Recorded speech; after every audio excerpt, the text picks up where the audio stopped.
This will connect to your fulfillment software account and generate automatic bills for your clients, so you do not have to be concerned with missing any charges when it comes to storage, picking, packaging items, as well as your courier charges.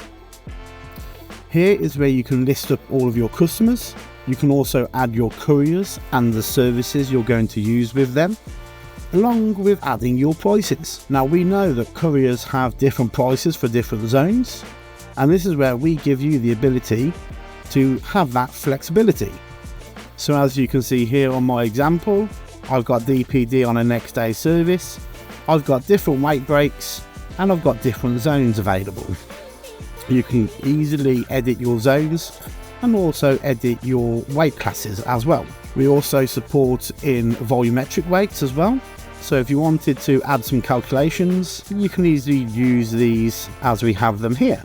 Not only for the courier charges, we also have the ability where you can add your own customer packaging rates, picking rates, your customer service pricing, returns, fuel surcharges, congestion charges.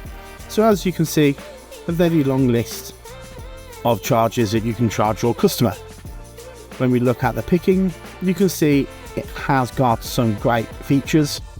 So you can set your first pick with an open field for the values, and then each pick after that values. You can add or subtract a value against a particular SKU.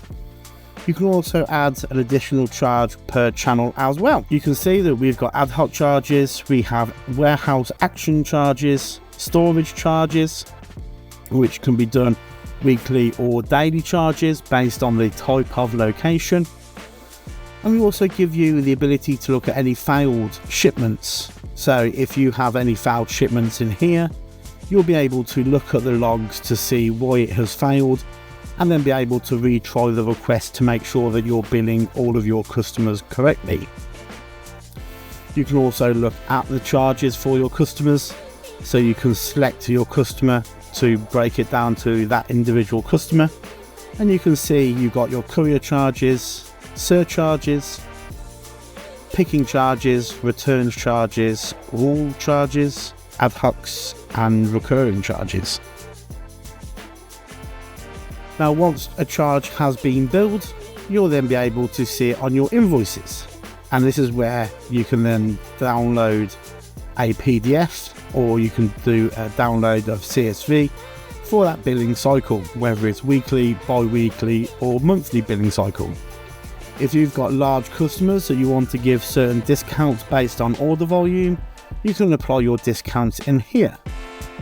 You can have defaults, but you can also have additionals against an individual customer, so you can give them a higher or a lower discount. This gives you the flexibility to charge different customers different rates, but also never missing a charge to your customer, allowing this system to generate all of them automatically, and gives you the ability to create ad hoc charges where you can do a one-off charge as and when you need to.